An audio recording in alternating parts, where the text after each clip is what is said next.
Assalamualaikum warahmatullahi wabarakatuh. Bismillahirrahmanirrahim. Resiko ngaji kitab-kitab yang berbau tasawuf memang seperti itu. Jadi memang kita tidak boleh terlalu tasawuf dengan makna yang ini ya.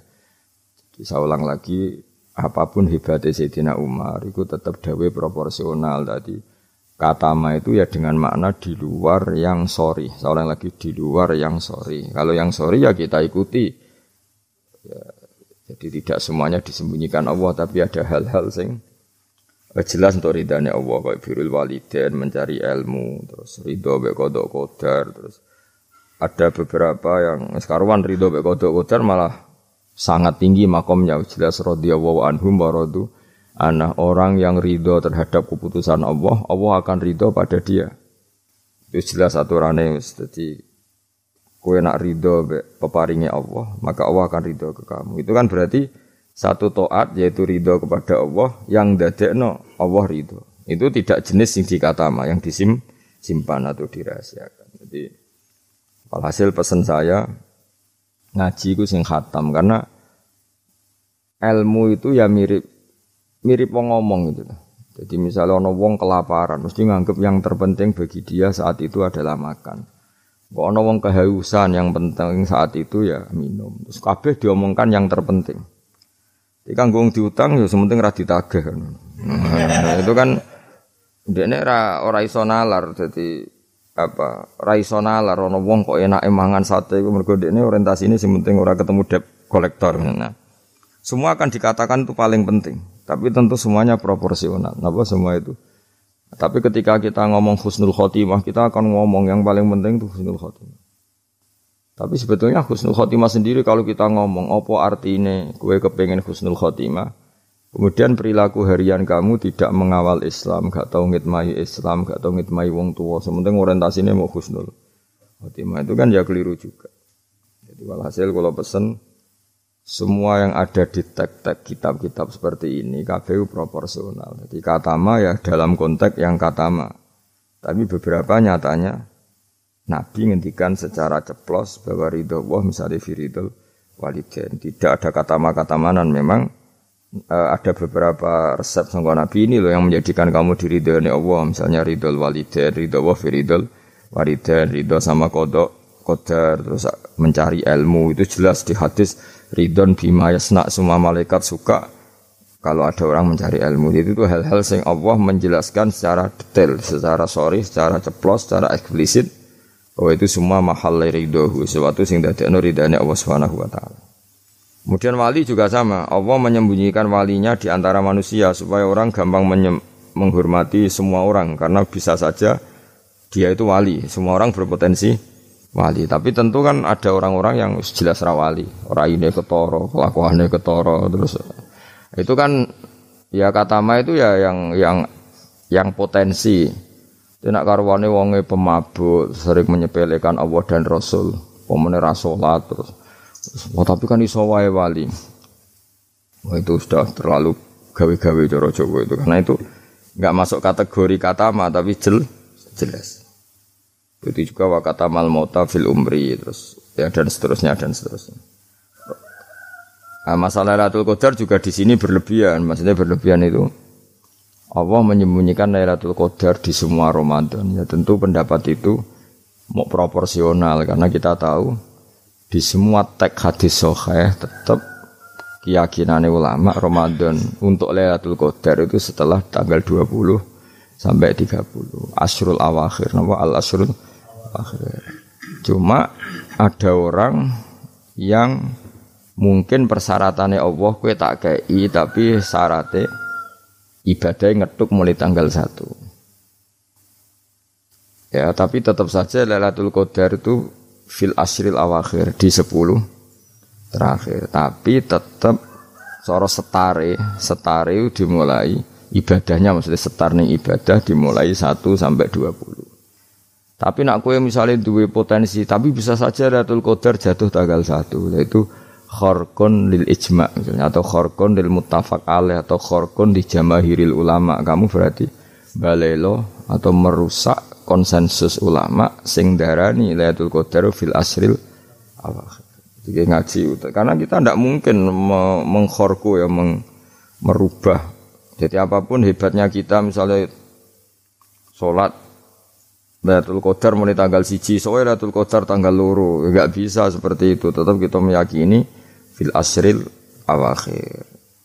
Ya jadi resiko kitab-kitab tasawuf memang hati-hati ini kadang berlebihan. Kita tetap meyakini sing sore, ya saya ulang lagi sing sore. Sing sore, sing ceplos, misalnya Kanjeng Nabi ngendikan Lailatul Qadar itu fil asril akhir, fil asril awakhir. Imam Syafi'i memilih sing autaruhu sing ganjil. Terus ada ulama yang memang milih 27. Nah sudah kita ikuti saja seperti itu.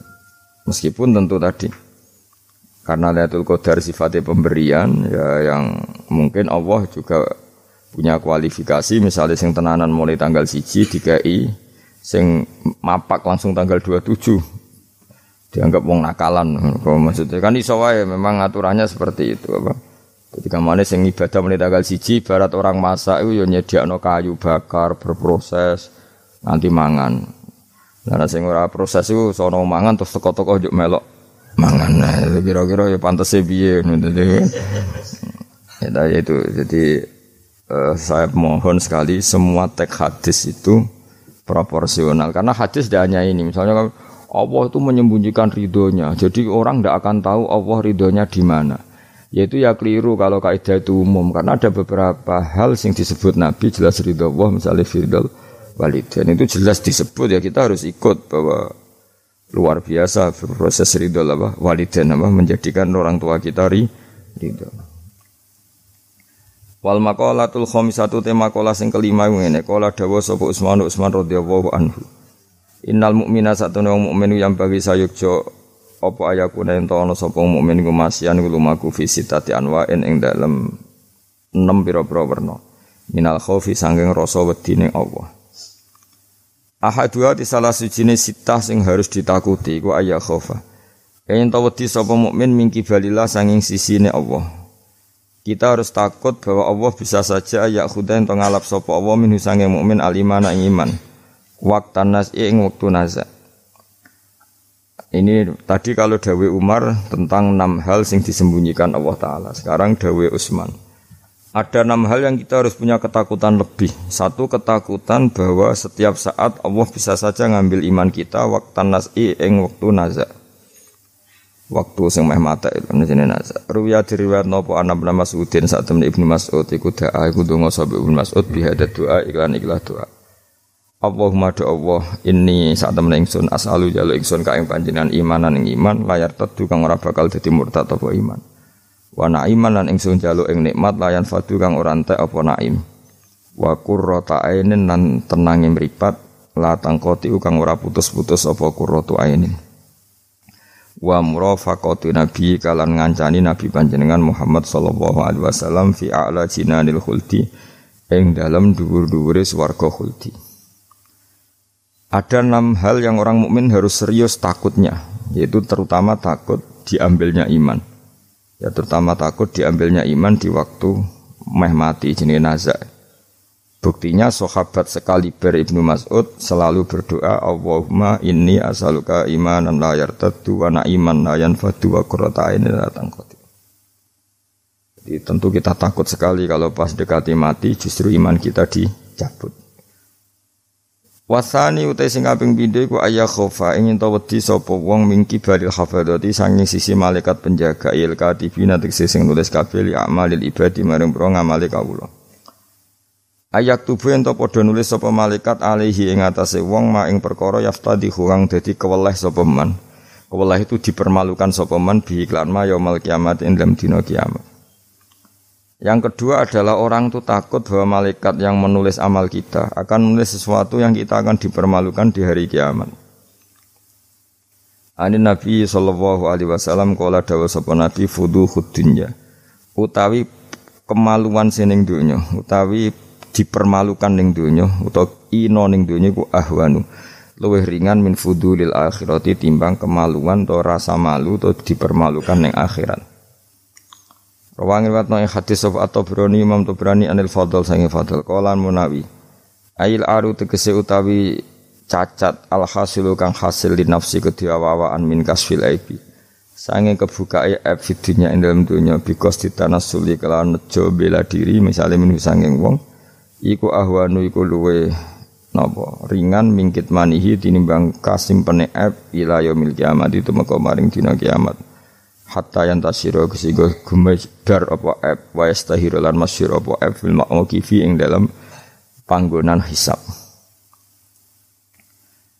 walidalan krana ara iki lama waqo asmangsane tumiba sapa ba'du sahabat sebagiane sahabat fi zina ing dalam zina wa arafalan ngerti sapa ba'du sahabat hadal hadis ing kila hadis akor mongko ikrar sapa ba'du sahabat bidzalika lan mengkono-mengkono zina lahu maring Kanjeng Nabi liyahudda supaya ngekhat sapa nabi hu ing iki ba'da sahabat walam yarjilan ora mencabut sapa ba'da sahabat anil ikrari sang ikrar ma ta'ridi semertane oleh memtokno Kanjeng Nabi mentokno itu menawarkan nabi lahu maring ba'da sahabat birujuki lawan rujuk mencabut ikrare li ilmihi krana ngertine ba'da sahabat bi anna fadihatahu lan sak temene rasa malune wong fid dunya ing dalam dunya bi iqamatil haddi lan dilakonine had iku ahwanu luwih ringan min fadihatil akhirati timbang malu ning akhirat. Riwal hasil kemaluan sing ana ning donya, rasa malu dipermalukan ning donya iku luwih ringan timbang nanti kita dipermalukan ning mahsyar di depan umum. Jadi misalnya mau kaya ya contoh paling gampang tadi. Kowe hasud mbek wong ning donya iso mbok sembunyikan nanti dipermalukan Allah ning akhirat karena kamu duwe rasa hasud. Apalagi kalau ngenteni jatuhe wong soleh, jatuhe wong alim, orang-orang yang berkontribusi terhadap agama iki. Terus ki hasud mbok arep-arep jatuhe lho nanti dipermalukan di hari napa? Kiamat. Luwih ngeri kalau kita punya dosa yang kita nanti dipermalukan di hari napa? Kiamat. Wasali sute sing kaping 3 iku aya khofain tawa disapa wong mingki bali setane sanging sisi setan. Ayub tilain to batalo sapa setan amal ing amale wong ai sholihat sing amal saleh. Amal soleh yang kita lakukan lama puluhan tahun, ya mau misalnya kayak ngurmat yatim, puluhan tahun ikhlas, tapi setelah dia jadi dokter atau jadi orang besar, ketika lupa kamu, terus gue getun karena ngamal sama seseorang yang nggak bisa balas jasa, berarti amal kamu itu dibatalkan. Mulane ora ana wong alim kecuali cuek karena tadi, tapi kadang masyarakat itu ya angel kandanan. Hampir semua orang alim itu enggak suka kenal santrinya, bukan karena enggak mau, bukan. Karena tadi sebetulnya ingin sebar mulang ya wis mulang. Karena kalau kenal takutnya itu memanajemen atau ngatur-ngatur. Kok akhirnya terus kena gak dituruti seakan-akan wong ngajine mbek aku kok gak nuruti aku. Sehingga banyak orang alim yang milih cuek itu yang ditakdir kenal ya kenal, yang ndak itu sebetulnya hanya untuk menjaga ikhlas ben tidak selalu mengatur-ngatur. Kena ngatur-ngatur ujung-ujungnya itu khadun nafsi. Khadun nafsi bisa membatalkan amalnya dia mulangnya itu tadi. Yang masyhur banyak orang alim yang enggak mau ditemuin muridnya. Bahkan Sufyan Ats-Tsauri itu masyhur itu. Yang boleh sowan saya harus yang enggak pernah ngaji saya. Yang boleh ketemu saya yang tidak ada urusan ngaji dengan saya. Karena takutnya tadi misalnya ada orang alim ngajar 10 tahun sama orang itu. Terus orang itu jadi orang kaya raya sukses. Kadang-kadang kan manusia ingin sesuatu karena gak dituruti, ngundat-ngundat tak ulang kok gak loyal gitu. Itu jadi terus banyak ulama yang milih cuek wis. Ditegur ketemu ora ya wis. Ya tapi ada saja ulama yang nganggo syariat. Justru dikumpul lo ben ada ikatan sampai alumni, mbok ikatan sampai macam-macam. Ya tapi itu ijtihadnya orang macam-macam. Nah, yang jelas pastikan bahwa semua itu tidak hadzun nafsi, tidak karena keinginan itu. Itu memang berat aturan-aturan menjaga ikhlas itu berat. Yang jelas saya pastikan ana wong gawe perkumpulan grup alumni ngaji itu alumni apa saja, asal ndak nafsu enggak apa-apa. Tapi kalau kira-kira itu nafsu ya ndak usah diteruskan karena nanti takutnya barang yang kita lakoni misalnya kayak kula mbek jenengan kan ngaji Jalalain nama. Saya tentu suka enggak kenal kalau nuruti karena itu lebih aman secara ikhlas. Tapi kalau terlalu begitu nanti takutnya enggak ada silaturahim, enggak ada penguatan agama Allah karena enggak ada muwasalah, enggak ada sambung menyambung. Itu kan setan itu kan di sisi muwasalah ya kamu diganggu karena nanti bisa memanajemen kalau ndak tersinggung. Itu juga setan. Tapi kalau terlalu tertutup memutuskan diri mungkin selamat ikhlas karena tidak berharap dari mereka, tapi resikonya Ada beberapa santri kita yang enggak pede ngiyai karena enggak sambung dengan kiainya. Atau enggak pede ngiyai karena enggak kenal kiai indukannya, karena takoi hukum ra iso jan ilmune pas-pasan. Itu kan repot. Dan itu harus dikelola secara ikhlas. Saya punya sekian santri yang di Papua di mana-mana. Kalau enggak sambung saya enggak berani, takutnya kalau ada pertanyaan hukum dia enggak bisa jawab. Ada orang-orang yang sebaiknya kita enggak sambung karena tipikalnya memang enggak suka sambung. Mungkin dia wataknya pemalu atau wataknya tertutup, kita kan tidak pernah tahu-tahu watak. Ya kalau maslahatnya putus ya putus, tapi jangan putus hubungan hati. Tapi dia tipikalnya orang yang enggak suka kumpul. Cara Jawa itu isinan. Kan orang itu kan macam-macam. Yang penting semuanya jangan karena hafsun nafsi. Itu eleng-eleng itu. Terus makanya Sufyan Ats-Tsauri masyhur, soalnya muridnya itu muah tenan. Karena dia takut kemudian menuntut haknya sebagai guru. Nah, korek sab'ah yang terkenal Sayyid Hamzah Az-Zayyad itu dia pernah ada orang sowan, ya Hamzah saya ini punya utang banyak, tolong bilang sama Muhyiddin jenengan yang kaya supaya mensafaati saya. Jawab Hamzah, saya minta air putih sama santri saya saja enggak pernah, menyuruh santri saya supaya melayani saya saja saya tidak pernah. Karena takut itu saya mengkonversi mulang saya menjadi loyalnya santri-santri dan itu menjadikan amal dunia. Itu orang dulu tuh macam-macam menjaga ikhlasan sampai se-ekstrim itu. Ya tentu tidak semua ulama seperti itu. Ada ulama yang suka ngongkon santri karena biar dapat barokahnya khidmah. Ada ulama yang suka minta tolong santri supaya mereka terbiasa khidmah. Itu kan ijtihad. Yang penting pastikan diri kamu tidak ada hadzun nafsi. Itu semuanya motifnya itu nafsu, itu jangan. Karena tadi kalau kamu terlalu tertutup, terlalu terputus, nanti enggak ada kekuatan Islam dalam hal silaturahim. Makanya dari Imam Ghazali ya tidak semua ulama kayak Hamzah Az-Zayyad, tidak semua ulama kayak Sufyan Ats-Tsauri. Tapi juga kamu jangan terlalu manajemen. Kira kuwabe umat mbok anggap aset. Akhir rombongan umroh sepiro umat sak menagi terus dihitung ngene. Terus kan ya terus repot semuanya diasetkan apa? Semuanya diasetkan. Itu ya bahaya betul itu. Bukan bahaya pada dirinya dia, tapi juga bahaya bagi kelangsungan agama karena semuanya jadi materi, jadi aset, jadi itu. Ya sudah kita ngikuti aturannya Allah dan Rasul. Ya nak cara kula paling gampang ya wis alami wae alami nak sing ditakdir Allah kenal ben kenal ora ya wis penting wis buan ngono kabeh. Ya sudah darhum sudah sementing tadi ikhlas. Cek kamu memilih tidak kenal ya yang niat ikhlas, milih kenal yang niatnya ikhlas. Semuanya semua itu tidak hadun nafsi. Yang jelas paling parah itu Sufyan Ats-Tsauri, masyhur. Saking masyhurnya sampai beliau tahu kecemplung sumur ning Arab itu kan sumure ya mesti rapati jero sumur. Kemudian padahal dia gurunya Imam Syafi'i, gurunya ulama-ulama top. Siapa yang enggak kenal Sufyan Ats-Tsauri? Setiap ada yang menolong, kamu pernah ngaji saya, ya pernah. Siapa sih yang kawasan sini yang enggak pernah ngaji jenengan? Semuanya mau ditulung. Mereka khawatir nulungnya mereka itu sebagai imbalan tahu ngaji. Akhirnya ana muridé sing pinter ya rada kurang ajar tapi pinter. Golek wong bedui sing ora tau ngaji, mergo ditulung sapa ora gelem. Akhirnya ana bedui ya rada diakali iku lho ana wong kecemplung sumur tulu bedui rono. Kamu ngaji ya, ambek kowe ora kenal ngaji opo. Aja terus gelem ditulung mbek bedui. Mergo ora tau apa. Berarti wong iku nulung ya ikhlas mergo ngerti ana kecemplung ditulung. Sufyan Ats-Tsauri ya gak perlu jadi kompensasi tahu ngaji sampai segitunya. Itu paling ekstrim dalam bab itu tuh Sufyan Ats-Tsauri. Tapi wong ya keramat. Hamzah Az-Zayyad itu termasuk korek sab'ah dengan di antara qura sab'ah ada namanya Hamzah itu ya keramat. Kiai kok kakean manajemen santri niku serang arah keramat. Ya, tapi yo ora apa-apa tapi serapati keramat. Ya karena tadi apa ya? Tetap lama-lama itu jadi khadun nafsi. Misalnya kiai ini di biro umroh terus anak buahnya santri ini juga umroh lewat travel ya rodok piye terus kamangane ra enak. Tapi ya ndak salah, tentu ya sah saja karena santri ini ya kurang ajar juga wong karuan kiai ini di biro kok daftar biro liya kiai ini sama santrinya ya kacau juga. Tapi kiai ini terlalu berharap ya kacau juga. Yang sing selamat sapa? Sing karuan ra kelar umroh iku malah selamat. Sing diri apane ngono bocah ra ora ngono manfaate lah kemana.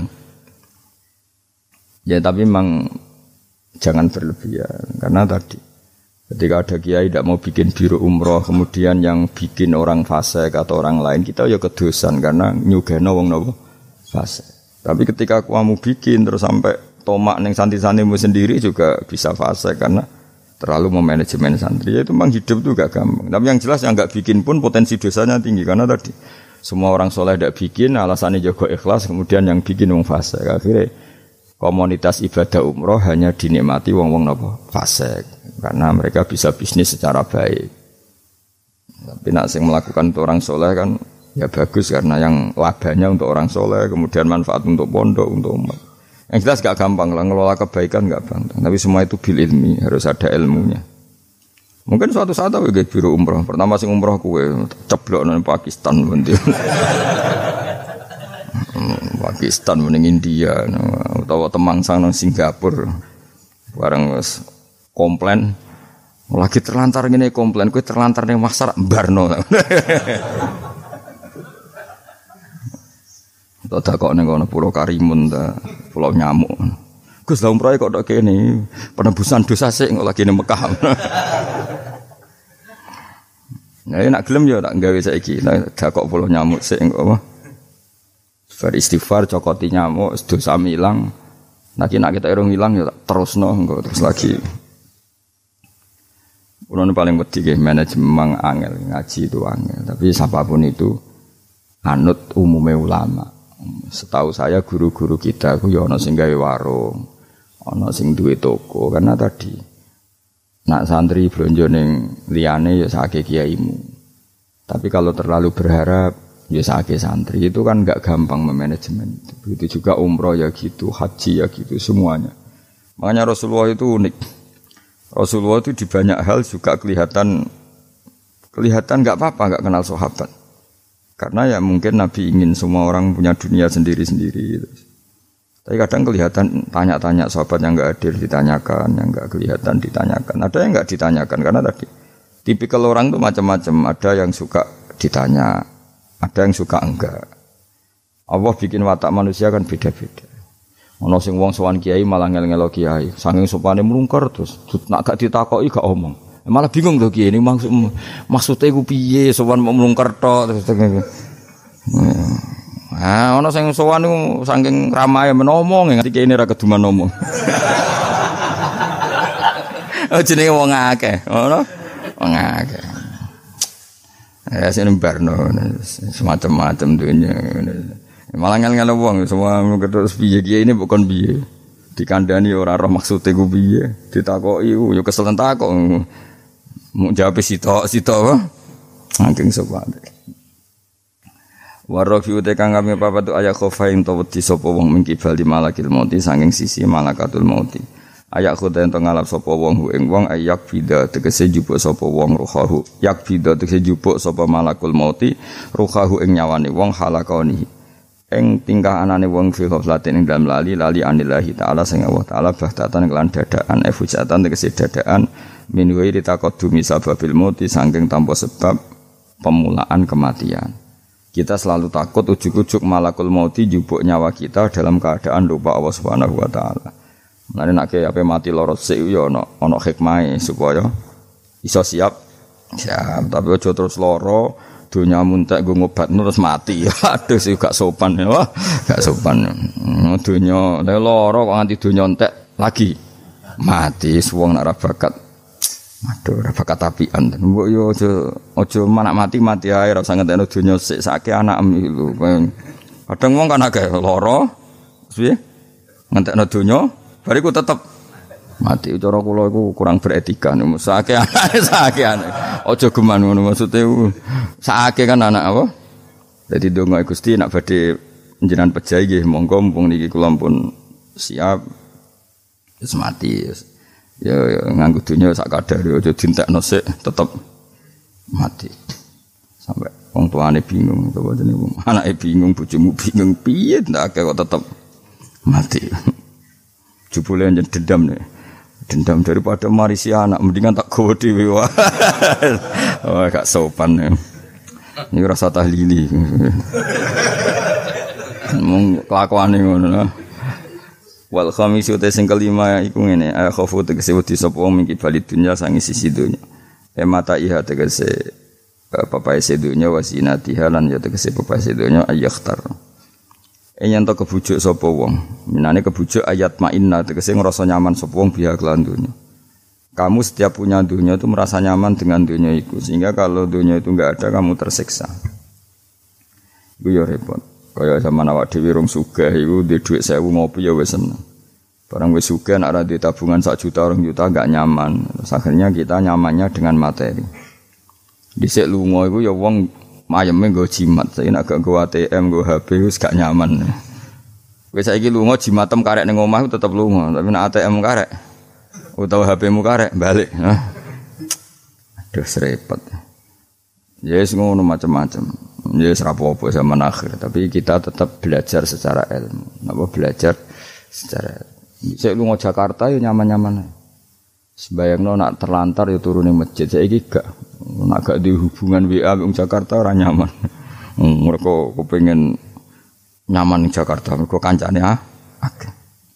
Sono yang saiki ruwet. Jane ora usah mbayangno ngono. Kula kecelok wong alim termasuk tokoh. Kula lunga ning ndi ora tau ngubungi wong setempat wis.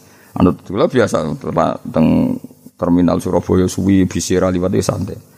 Kabeh kawulane pangeran ketemu wis ribet, ketemu dagang asongan di kawulane pangeran kabeh umat Nabi wis ora ribet. Ditulung wong sugih go bolak-balik diterno. Ala wong awam bolak-balik sowe urip ora usah di manajemen ben ngono. Ning donya mesti 8 menit kok ribet.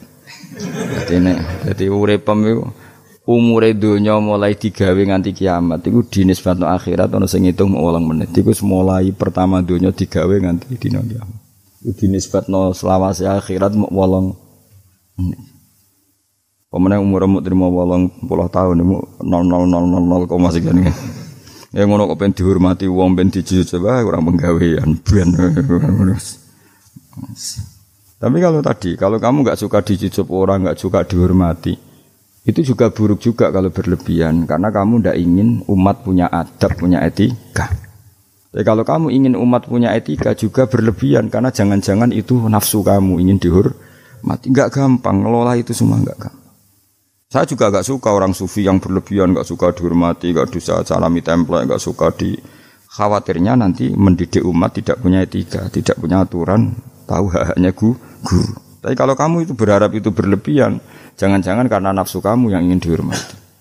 Maka kita harus seimbang. Kita juga suka umat itu sopan karena itu menjadi umat berperadaban. Kalau berperadaban maka lebih mudah menjaga Islam.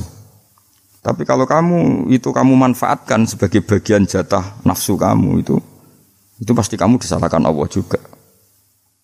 Karena tradisi umat menghormati, kamu manage supaya menguntungkan diri kamu, itu nafsu. Makanya itu ngelola itu tidak gampang. Tapi kalau kamu suka, aku gak senang dihormati orang, kemudian orang gak punya etika, itu juga disalahkan Allah karena menciptakan umat tanpa etika. Ya sudah, makanya itu hebatnya Nabi.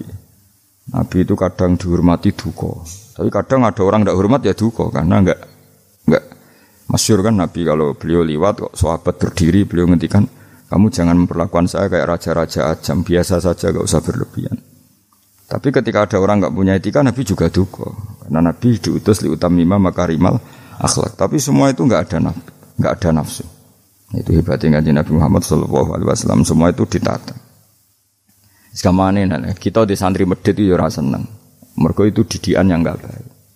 Tapi misalnya kowe berharap santri kula mau dengan makna ngekeki kowe itu ya babnya ditomak. Napa babnya ditomak. Tapi kalau membiarkan santri medhit, kamu ndak tarbiyah. Medhit adalah sifat yang dibenci Rasulullah dan kamu membiarkan orang itu medhit. Ya itu kita harus punya tadi ilmu lagi-lagi yang bisa mengelola itu semua apa? Ilmu. Wasa disutai kang kaping 6 iku aya khofa ento wedi sapa wong mingki balil ahli.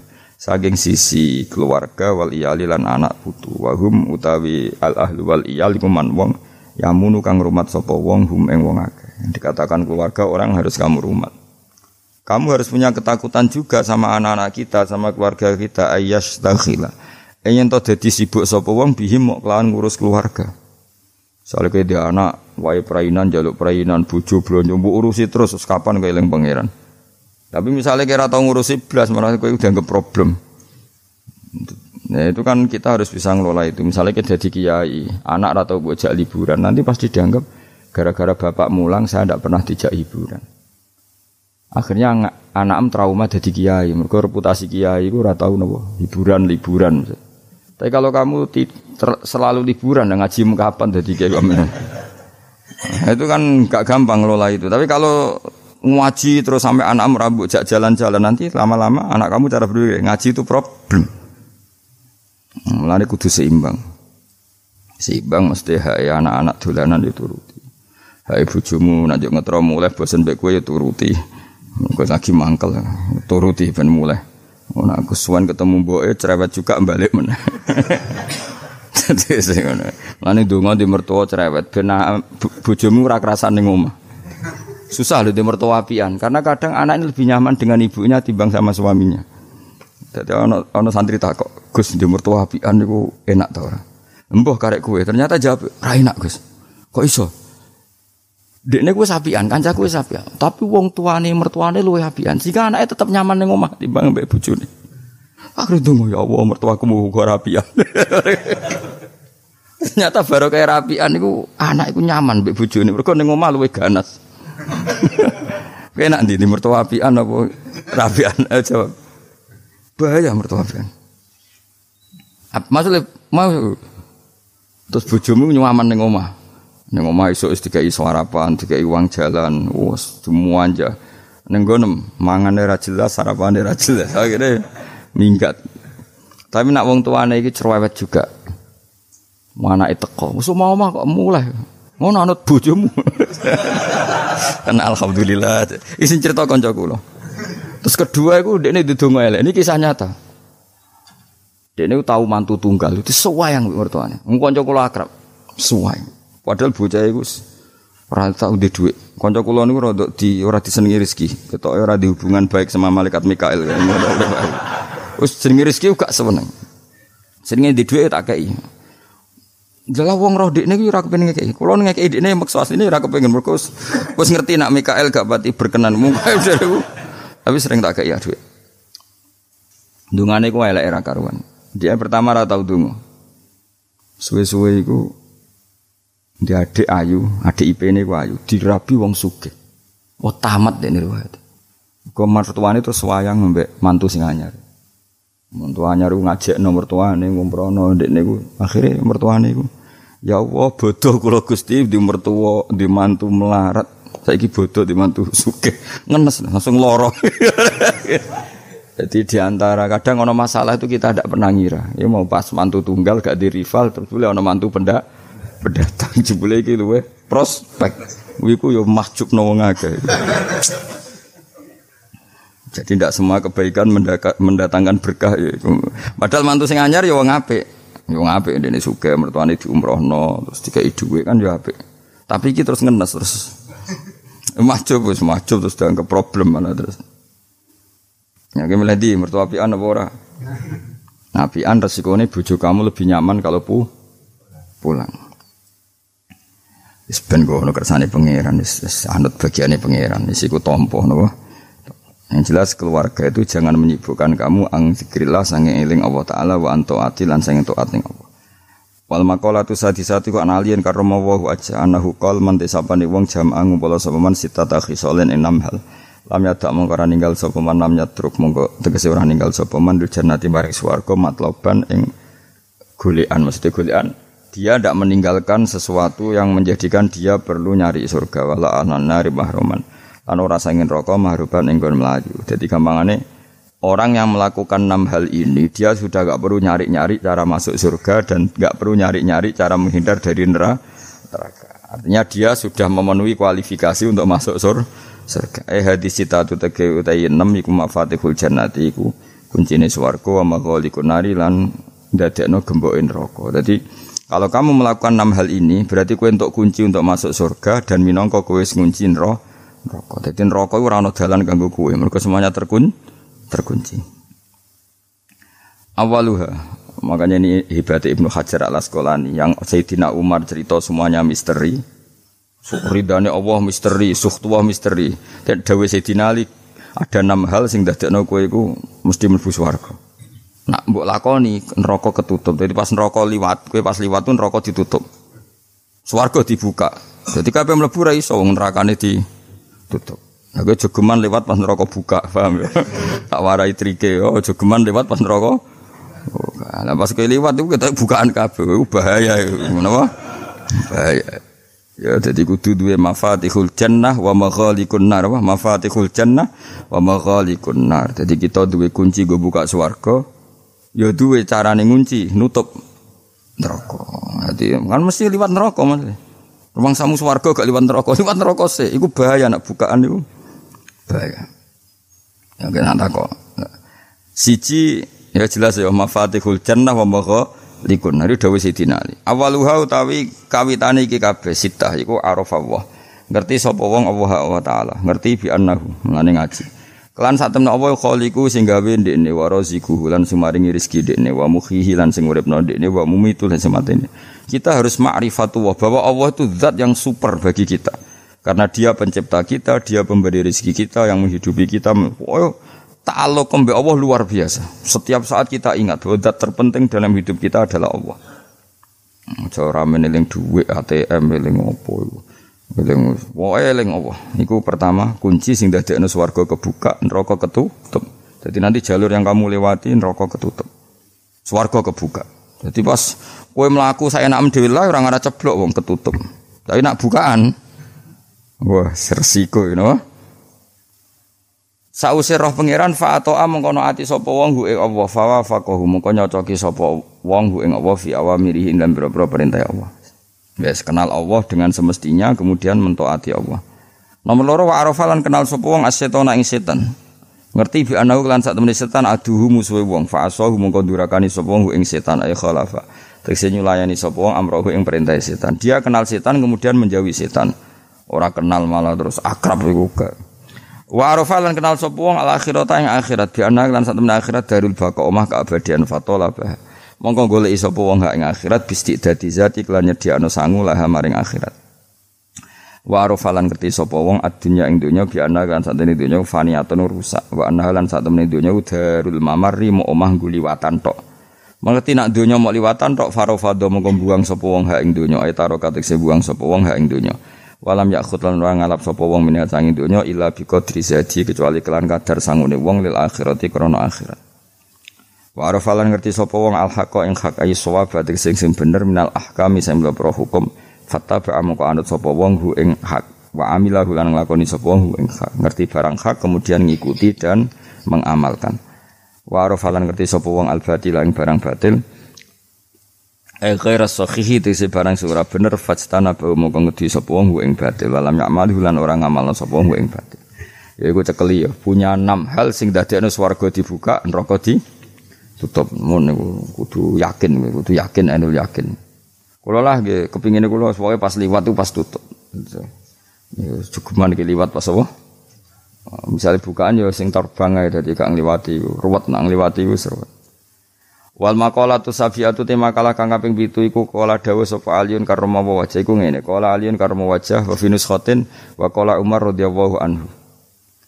Iki kula yakin nggih didhawuhna Sayyidina Ali, nggih didhawuhna Sayyidina Umar karena ini konsensusnya sahabat. Saurang iki konsensusnya sahabat. Meskipun sanad kita kebetulan yang ngendikan tuh Umar atau Ali, tapi sebetulnya ini kebenaran konsensus. An-ni'amu te pira-pira nikmat ya azamu hati tegese te gede-gedene nikmat iku sitatu asya ana 6 pira-pira perkara. Siji al-islamu Islam. Nikmat terbesar kita itu Islam.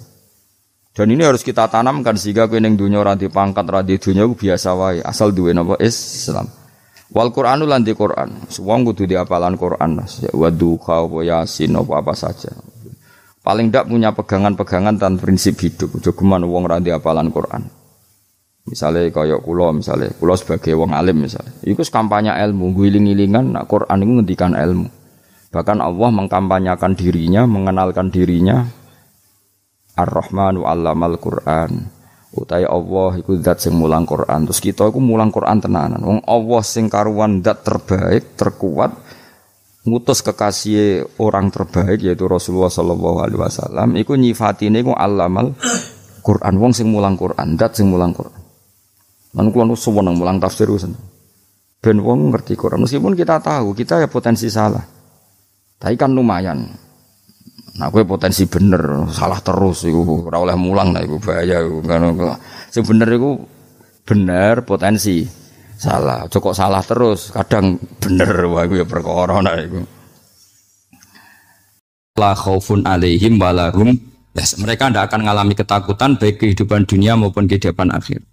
Bahkan para malaikat itu mengatakan ke wali-wali nahnu awliyaukum fil hayatid dunya wa fil akhir. Kita ini teman kamu, saudara kamu, mitra kamu. Terus cara berpikir niku udan niku rahmat. Terus termasuk tobat sing sah. Niku dawuh Imam Ghazali kon adus nganggo banyu udan sing ceblok langsung. Mergo nak liwat kenteng kadang kentenge iku hasil sumbangan proposal. Terus mun sing langsung mawon sing liwat plastik mun mboten mandi niku. Mboten mandi niku sing niku mau sama niku. Terus dulu di antara syarat tobat niku dawuh Imam Ghazali niku adus udan sing perawan, maksudnya sing asli ceblok saking putih langit niku langsung sampean nombe. Nak tepak nggih tobat, nak mboten tepak nggih lara niku. Kenapa sholat itu lebih indah ketimbang nikmatal wiqo misalnya, nikmatnya hubungan biologis? Jawabnya ulama itu gini, lucu jawabannya sederhana. Nikmatnya kamu punya anak itu apa? Jawabnya ulama itu lucu. Kalau sakit dia sembuh, kalau hilang dia datang. Saya ulang lagi ya, kalau sakit dia sembuh, kalau hilang dia datang.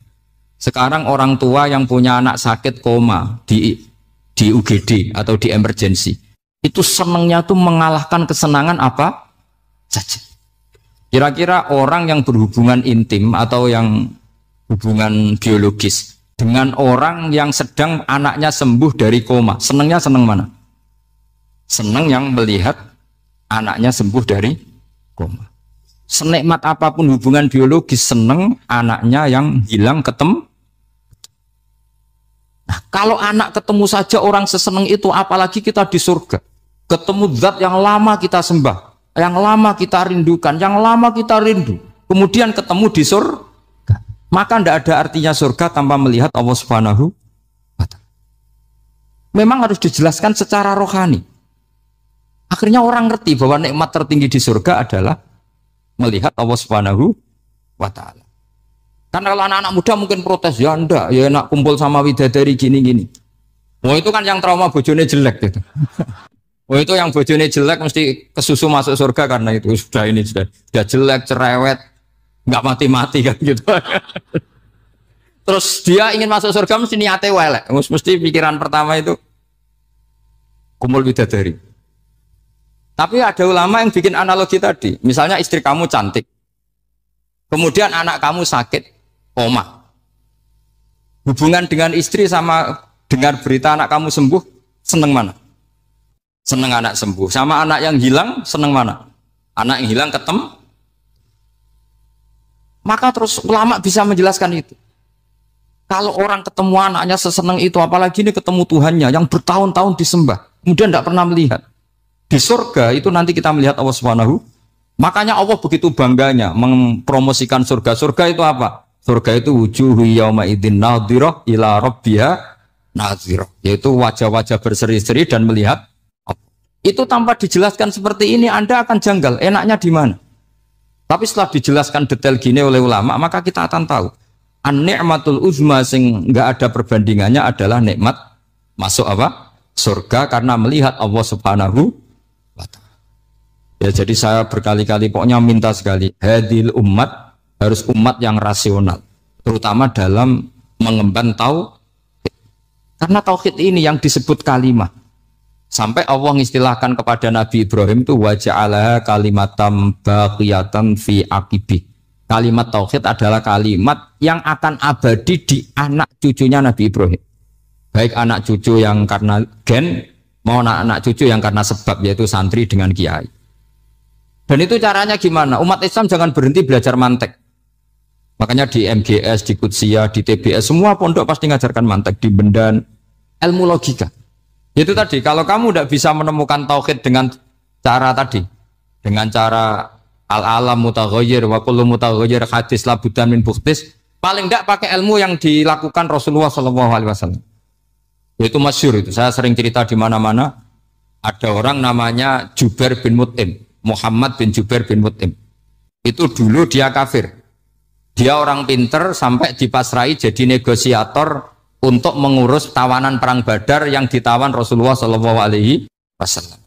Ketika datang di Medina, delalah pas maghrib, Nabi baca wattur wa kitabim mastur. Di antara ayat yang dibaca Nabi itu am khuliqu min ghairi syai'in. Masa manusia sebanyak ini kemudian mereka diciptakan oleh ketiadaan. Min ghairi syai'in itu oleh ketiadaan. Masa alam raya yang wujud ini, alam raya yang punya eksistensi ini kemudian penciptanya adalah ketiadaan. Padahal wal adamu la yakhluqu wa la yu'assiru wa la kadza wa kadza. Tentu sesuatu yang tidak ada itu tidak bisa dikatakan sebagai pencipta. Wong nggak ada, jadi faktor saja nggak mungkin apalagi jadi pencipta. Itu Nabi habis sholat langsung beliau sungkeman, ya Muhammad, saat ini juga saya iman. Karena logika yang dibangun ayat yang kamu baca itu menghabiskan semua logika saya. Intinya logika tauhid itu akan mengalahkan semua teori non tauhid. Itu yang disebut bal naqdhifu bil haqqi 'alal batili fayadmaghuhu fa idza huwa zahid. Kebenaran tauhid itu akan menghancurkan kekuatan apa saja. Fayadmaghuhu itu di tafsir Tobari disebut dorbatan tasujud dimah, satu pukulan sing sampai menjadikan otak itu hancur. Lainnya disebut damagho, dimah itu maknanya otak.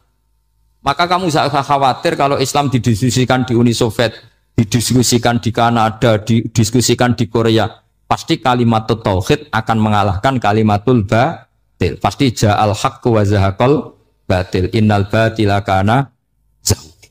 Tapi syaratnya kita harus kuat. Makanya saya ini senang sekali yang namanya ngaji itu, saya senang. Karena saya tadi bercita-cita ingin jadi dosen setelah mati.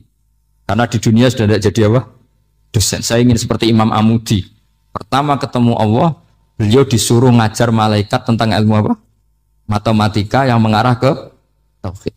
Jadi diajarkan. Kamu tahu angka 2, angka 3, angka 4, semuanya bersumber dari angka 1. Berarti semuanya berawal dari 1. Gak tahu setelah itu malaikatnya dites lagi apa enggak, gak tahu. Pokoknya pas itu malaikat ya paham semua. Oke. Kayak apa hebatnya umat Rasulullah Shallallahu Alaihi Wasallam? Karena akalnya kok. Sehingga kita harus kuat. Sehingga kalimat yang benar disebut kalimat haqqin alaiha nahya wa alaiha. Nah, kalimat yang salah disebut kaburat kalimatan takhruju min afwahim. Kalimat menjadi kalimat karena diucapkan, tapi tidak menunjuk hakikat. Kayak ini misalnya, ini tutup, ini putih, terus saya katakan hitam, berarti saya mengatakan ini hitam sebagai kata-kata karena diucapkan, tapi tidak pernah menjadi hakikat karena hakikatnya ini putih. Itu hebatnya Quran. Makanya Quran kalau gojlek orang kafir itu, gojlek orang kafir itu disebut apa? Kaburat kalimatan takhruju min afwahim. Tapi untuk kalimat tauhid dikatakan apa? Yusabbitu walladzina amanu bil qaulif tsabit fil hayatid dunya wa fil akhirah. Sebagian disebutkan wa ja'alaha kalimatam baqiyah. Kenapa kalimat tauhid itu kalimat yang abadi? Karena Allah sebagai Tuhan di dunia juga sebagai Tuhan di akhirat, dan selalu Tuhan pada masa yang tidak terbatas. Itu disebut wa ja'alaha kalimatam baqiyah. Kemudian umatnya Nabi mengganti kalimat yang gampang. Allah punya sifat baqo, punya sifat akhir. Maksudnya akhir itu la akhirah. Terus semuanya. Yang faham ya alhamdulillah, yang enggak faham dikon ngapal no. Wujud kidam baqo mukhalafatul khawadisi qiyamuhu bi nafsi wahdaniyat qudrat irad. Wes paham. Lah kok sing rada alim terus roh bedane iki sifat ma'ani iki maknawiyah. Cara Mu'tazilah ngene, cara ahli sunnah ngene. Oh itu sudah kejlimetan baca. Sementing sebagai wujud hitam. Nah, kenapa pertama yang disebut wujud? Karena yang membedakan kita dengan faham ateisme itu ya sifat wujud. Yaitu mereka mengatakan alam raya ini dimulai dari ketiadaan. Wah, itu akal mana saja itu nggak bisa nerima. Masa ketiadaan menciptakan sesuatu yang ada. Maka kata Ibnu Hajar al-Asqalani ketika mentafsirkan mensarai hadis salasun mangkunna fihi wajata halawatal iman. 3 hal ini kalau kamu faham maka menemukan manisnya iman. Manis itu enak. Terus kata Ibnu Hajar al-Asqalani, saya masih ingat betul dalam sarahnya Fathul Bari, wa yusamma inda ahlil aql, misalnya al-iltizat al-aqli. Agama ini mengajarkan kenyamanan cara berpikir. Coba kalau sampean seorang doktor atau seorang profesor atau seorang pinter, kemudian kamu dipaksa mengimani bahwa alam ini diciptakan oleh ketiadaan, itu bisa tidur gak? Oh, tidak bisa tidur. Sampean misalnya orang pinter, dididik di kampus atau dididik di pondok, alam ini yang wujud, yang menciptakan itu sesuatu yang tidak wujud. Kamu bisa tidur gak kira-kira? Ini guru apa? Ini syarat ini. Mosok hadil maujudat khalaqahal adam, sesuatu yang wujud diciptakan ketia. Tapi agama ini membawa sesuatu yang menyenangkan untuk akal, yaitu hadhil maujudat khalaqaha wajibul wujud. Maujudat yang wujud ini diciptakan super maujud, yaitu oleh bahasa pondok disebut wajibul wujud. Kan terus seneng, wajar dong kalau sesuatu yang ada diciptakan oleh yang ada. Nah tentu ada pencipta, terus ada super, disebut wajibul wujud. Kan terus enak. Nah, itu kata Ibnu Hajar al-Asqalani disebut wajadah halawatal iman. Sehingga kita tidak usah khawatir. Makanya saya itu termasuk orang yang nggak khawatir. Apapun rusaknya dunia ini, kacaunya dunia ini, akan kalah dengan kalimatut tauhid. Karena kalimat ini ketemu apa saja pasti menghancurkan. Yaitu disebut bal naqdhifu bil haqqi 'alal batil fayadmaghuhu fa idza huwa zahid. Kalimat hak ini akan menabrak apa saja. Dan yang ditabrak pasti hancur. Makanya sama tidak usah khawatir, misalnya ada negara ateis di Cina, di Korea, kita yakin asal yang diteliti itu agama Islam pasti menang. Nah yang susah kalau yang diteliti orang Islam, itu susah. Karena yang copet kadang-kadang ya umat. Apalagi di negara mayoritas muslim, nanti copetnya, premannya, koruptornya, semuanya beragama Islam. Makanya kita hanya punya pilihan dua itu, umat Islam dan Islam yang kumat itu dok. Kalau tidak umat Islam, ya Islam yang kumat. Tapi kalau kalimat tauhid itu kalimat yang aman, tak jamin. Tak jamin 100%.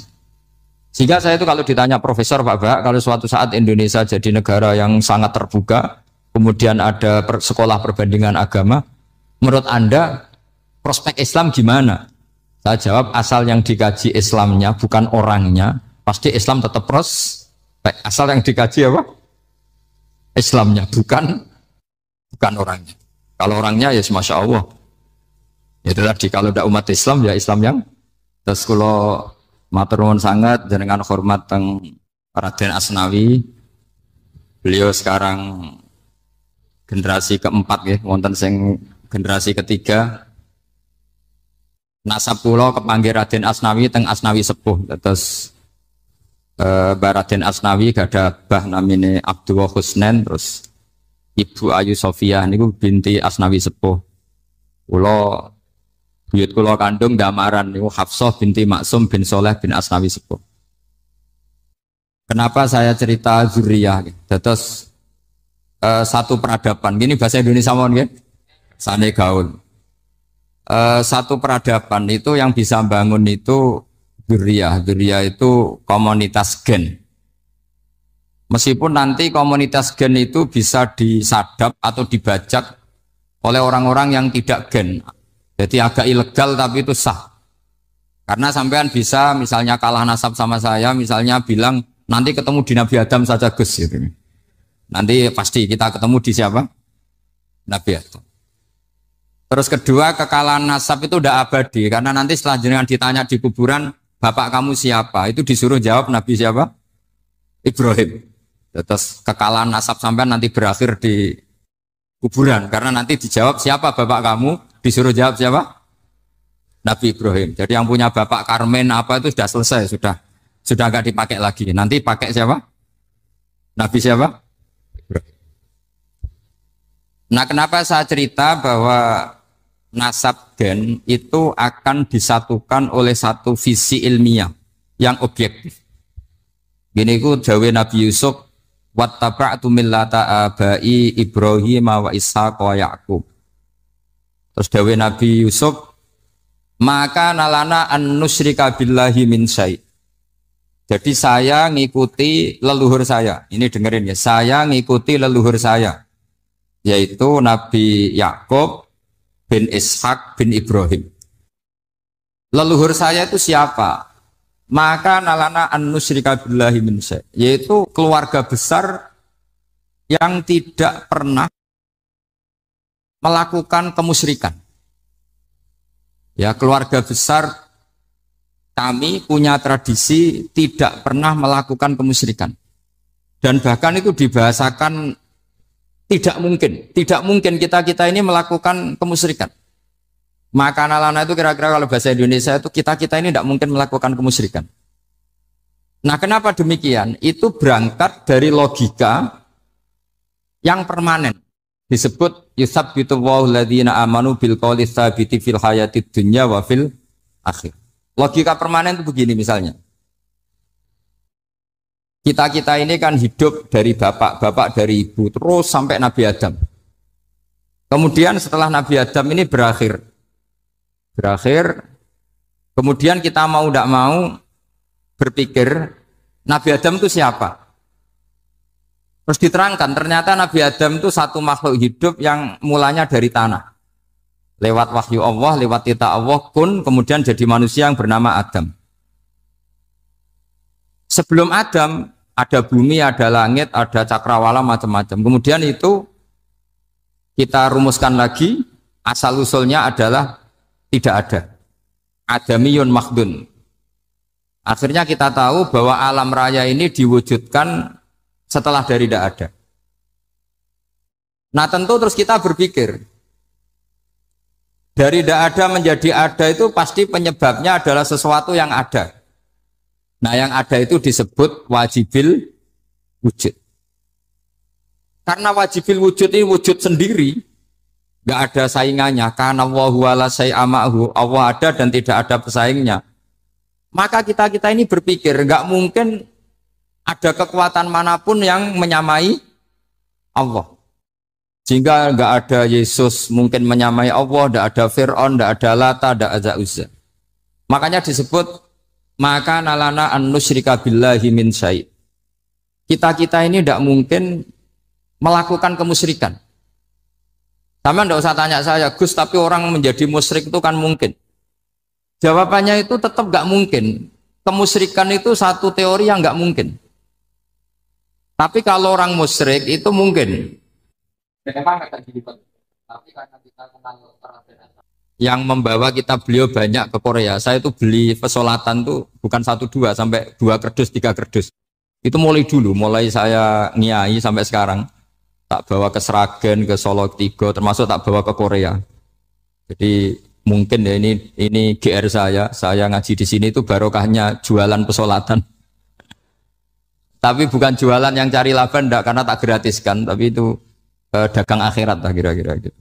Jadi kalau saya masuk neraka kita era pantas, bakul pesolatan kok masuk neraka gitu, kayak itu nggak pantas itu. Karena saya termasuk orang ya yang cara berpikir itu optimis. Dulu di sini ada orang alim alama namanya Raden Asnawi. Terus kemudian sejarah agak berpolemik, ada yang mengatakan beliau itu muridnya Syekh Nawawi, ada yang mengatakan tidak.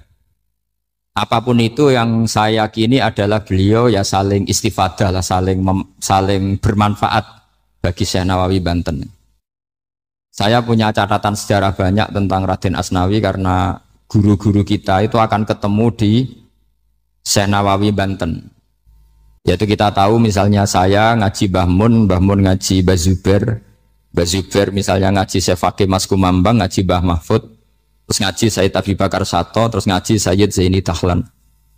Kalau keluarga sini mungkin misalnya Gus Hafid, Mbah Niam, Mbah Zuhri, terus Raden Asnawi. Raden Asnawi kita tahu nikah dari istri mudanya Syekh Nawawi, yaitu Nyai Hamdana. Saya sering diceritani Mbah Mun, terus Nyai Hamdana punya anak yang namanya Zuhriyah dari Syekh Nawawi. Kemudian setelah dinikahi Raden Asnawi punya anak namanya Zuhri, Minan, Ni'am, terus sampai ke Gus Hafid itu, Hafid bin Ni'am. Kenapa saya cerita ini? Karena kealiman itu adalah sesuatu yang dibanggakan Allah. Imam Amudi itu ulama ahli matematika. Jadi ada ulama itu ahli matematika. Dia nggak pernah ngajarkan pesolatan, zakat, sholat, tapi dia ngajar matematika. Kemudian dari matematika itu beliau menjadi ahli tauhid. Sehingga nanti Mungkar Nakir itu gak akan tanya dia marabbuka wa manabuka, karena dia punya rencana. Yang ngajar tauhid itu saya, kata. Jadi kalau dia akan marabbuka, pangeran kamu itu siapa? Malaikat malah dilawan. Kamu pernah ngajar tauhid? Saya ini guru tauhid. Singkat cerita, saking keramatnya Imam Amudi, kata Allah, ya Amudi, presentasikan ilmu tauhid yang lewat jalur matematika ke semua malaikat saya. Semua malaikat saya tahu cara berpikir matematis. Karena malaikat itu imannya itu iman mauhibah, karena dia malaikat, ya iman karena tahu neraka, tahu surga, terus dia iman. Kalau kita enggak, kita iman tuh pakai logika, jadi lebih keren. Loh betul. Malaikat itu ketika bangga, ya Allah, apa ada orang yang imannya di atas kita? Jawabnya Allah ada. Siapa? Ya orang-orang kudus, kata Allah. Kira-kira gitu. Kenapa? Ya betul. Karena kamu iman saya itu wajar, kamu tahu saya, tapi mereka nggak tahu saya tapi iman. Kenapa bisa iman ya Allah? Karena mereka punya logika, punya akal. Akhirnya Imam Amudi disuruh sama Allah presentasikan logika tauhid kamu lewat jalur matematika. Malaikat disuruh dengerin semua, Isma'u ya malaikati, ini mimpinya wali. Terus Imam Amudi mulai mengajarkan nisbatul isnaini ilal wahid wa nisbatus salasa wal arba'ah ila ma la nihayatalah niku binisbatin wahidah, yaitu far'un minal asli wa wa al wahid. Mbok angka sebanyak apapun 2, 3, 4 sampai 1 miliar itu nisbatnya ke angka 1 adalah nisbatul far'i ilal asli, semuanya berasal dari 1. Maka hadhil awalim atau hadal alam ila ma la nihayatalahu, tetap semuanya ini cabang dari satu, yaitu wujud dari satu, yaitu Allah Subhanahu wa ta'ala. Sehingga semenjak itu ditiru sekian ulama. Akhirnya malaikatnya mantuk karena kepastian kalau Allah satu yang diyakini malaikat itu sepasti logika yang dibangun orang-orang manusia ini, padahal tidak ngerti Allah Subhanahu wa ta'ala karena pakai akal. Sehingga di pondok itu orang harus ngerti mantek. Orang mantek itu ilmu yang jelimet tapi menyenangkan. Biasanya sing sinau ambek rokokan, sawangannya kayak filosof. Jadi paling gak agak paham dia alasan. Penting nikmati rokok, tak pikir nikmati pemikirannya, ternyata nikmati rokok. Kayak kemarin saya datang ke resepsinya Gus Agil, saya itu tertawa terus karena dengerin Habib Mutahar. Saya membaca bahayanya rokok. Setelah tahu bahayanya, saya berhenti membaca. Tak pikir itu kan setelah tahu bahayanya saya berhenti merokok. Ternyata enggak. Saya baca bahayanya apa? Merokok. Setelah saya baca, maka saya berhenti membaca. Bukan berhenti merokok. Itu ilmu kelas tinggi seperti itu harus mantap. Pernah beliau ditegur dokter, Beb, kalau rokok terus nanti mati. Tenang saja, saya masih bawa korek. Dikira itu kan orangnya yang mati, ternyata beliau enteng saja. Santai aja dok, saya masih bawa. Jadi saya bukan nyarankan santai rokok, tapi orang rokok itu memang punya logikanya sendiri. Kalau Banafek Hajen itu masih pernah bahas saya juga. Karena Banafek juga turunan Mbak Mutamakin. Hak, rokok itu haram tau ora? Nak cara kula darani haram sebuti bah. Lah iya, nak haram ya bener aku. Mulane tak obong, barang haram apike diobong. Jadi saya sama orang-orang sepuh itu tidak pernah menang. Jadi apa ya? Mereka itu orang yang sudah lama gimana ya? Mau dikatakan bulat itu ya, tapi memang nggak pernah kalah mereka. Ada satu kiai masih misananya Banafek. Ini rokok 2 katanya. Bagi yang nggak ngerokok berarti membiarkan 2 haram masih. Bagi yang merokok berarti mengurangi haram. Kalah lagi ya. Jadi saya tuh pernah dibully 2 mbah saya. Karena 2 mbah saya ini rokok semua. Akhirnya saya sing nom ngalah gitu. Karena saya tidak mungkin bilang sing waras ngalah karena kalah sepuh gitu. Jadi ya sudah, mau tidak mau harus bilang sing nom. Tapi yang penting itu kita mendengar. Jadi ternyata sepinter-pinternya kita itu mesti kalah pinter sama yang sepuh-sepuh itu. Jadi kalau tahu bahayanya rokok lewat membaca ya harus berhenti berhenti merokok, berhenti baca katanya. Nah malaikat ini cerita lagi malaikat. Saya memang dari awal niat hormat Raden Asnawi karena buyut-buyut beliau itu ketemu di buyut saya. Saya ini turunan Mbak Asnawi sepuh. Terus cuma buyut saya itu nikah Lasem, terus saya keceluk cucunya keluarga Lasem. Sebetulnya saya juga cucu Kudus. Tapi terus alhamdulillah sekarang kembali karena buyut saya menyuruh saya ngajar di Damaran, terus sampai sekarang saya ngajar di Damaran. Tapi buyut saya itu masih lahir di Damaran. Namanya Mbak Hafsah, itu Hamsah binti Maksum bin Soleh bin Asnawi Sepuh. Sama seperti nasab di sini Raden Asnawi, Mbak Abdul Husnan, terus Nyai Ayu Sofiyah, terus Mbak Raden Asnawi. Saya mau cerita, jadi ilmu itu lebih keren kita. Sehingga Rasulullah SAW pernah ngendikan, saya ini rindu sekali li ikhwani, kata Nabi itu ikhwani. Kata sahabat bilang, alasna ikhwanaka ya Rasulullah, bukankah kita ini saudara kamu, saudara engkau ya Rasulullah? Tidak, antum ashabi, kamu itu sahabat saya. Siapa teman-teman kamu itu ya Rasulullah? Yaitu kaumun yang tidak melihat saya, kemudian iman kepada saya. Jadi mereka seperti kita semua di Kudus ini tidak melihat Rasulullah SAW, tapi iman sama Nabi. Dan ketika malaikat yubahi bikum malaika, Allah bangga dengan malaikatnya, membanggakan kita. Sampai malaikat itu sentimen, kok bisa ya Allah? Ya karena tadi, kamu iman sama saya wajar. Karena kamu melihat surga, melihat neraka, melihat aras. Sementara orang Kudus coba ngelihat apa? Paling simpang 5. Apa simpang 7 itu?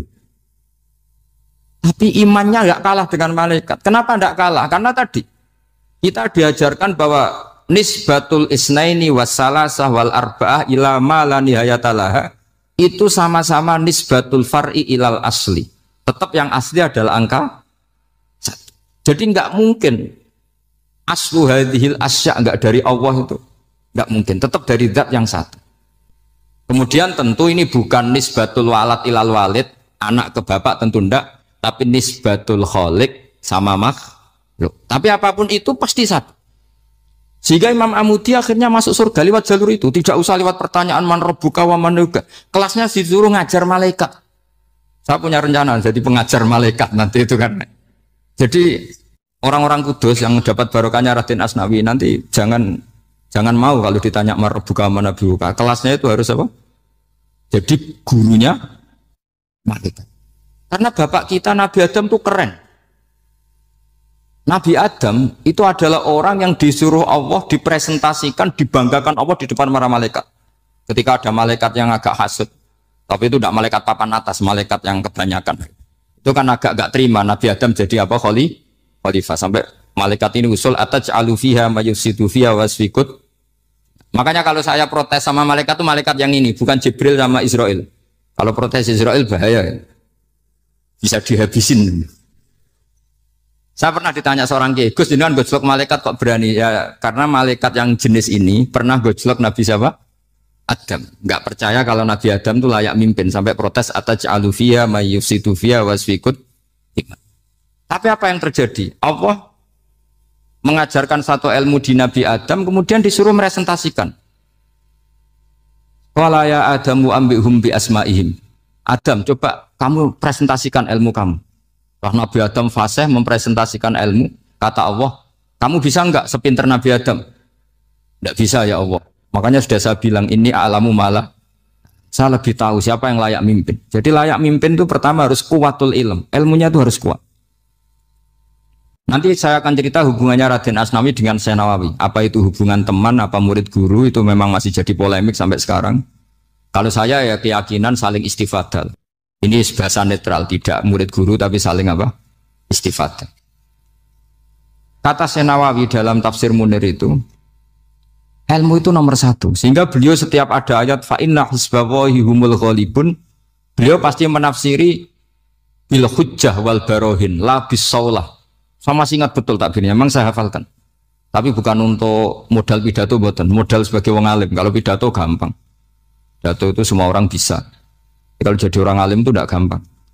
Lebih susah lagi wong alim buat pidato itu. Kalau nggak pernah mbah saya tidak mau. Karena memang saya terkenal nggak suka pidato. Satu memang nggak bisa, nomor dua tidak ingin, nomor tiga ya rugi. Karena pidato itu nasib-nasiban. Kalau nasib baik kamu tidak paham itu, wah Gus Ba ilmunya tinggi sehingga kita tidak paham itu kalau nasib baik. Kalau nasibnya ada baik, nak ngendikan bulat sama itu tepak-tepakan. Dan Syekh Nawawi itu benar, Raden Asnawi juga benar, semua guru-guru kita benar. Karena agama ini sebetulnya bukan masalah negara, tapi masalah logika yang sehat. Uni Soviet itu pernah mengkooptasi Uzbek, Ceknya, Tajikistan. Itu 100 tahun.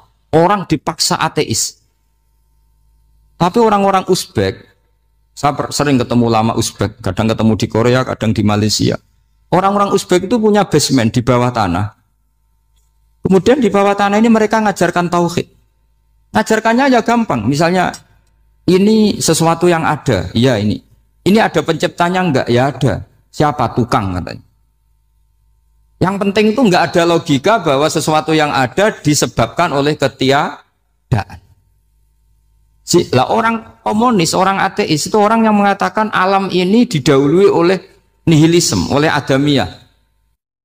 Masuk akal enggak sesuatu yang ada, penciptanya sesuatu yang tidak ada. Sehingga orang anak-anak Uni Soviet itu enggak pernah kepikiran membenarkan ateis itu enggak pernah.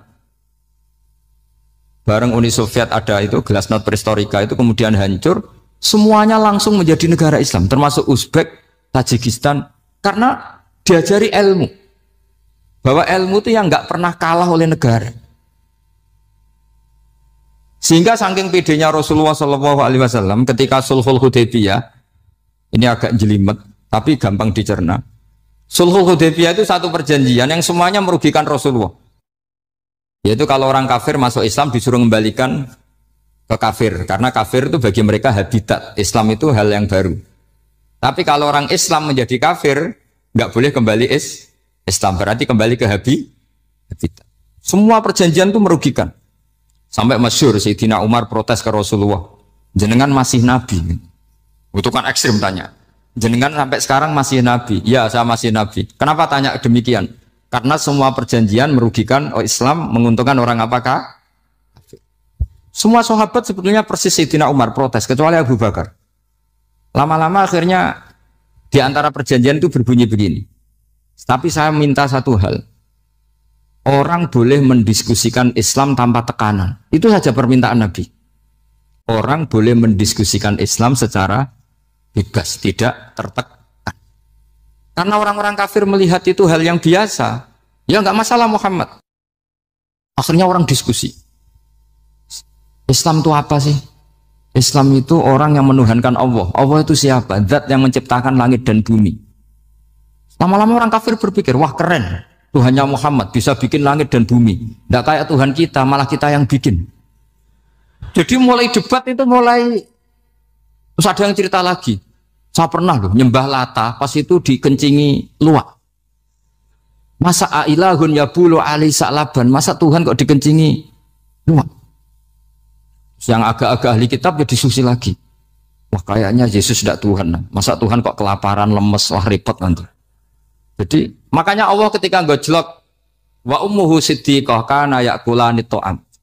Mal masih ibnu Maryam illa rasul qad khalas min qablihir rusul wa ummuhu siddiqah kana yakulani. Coba paradok enggak misalnya. Kamu didolani Nabi Isa terus ketok lemes. Kenapa Tuhan? Saya agak sakit keroi dulu. Kan enggak kebayang itu.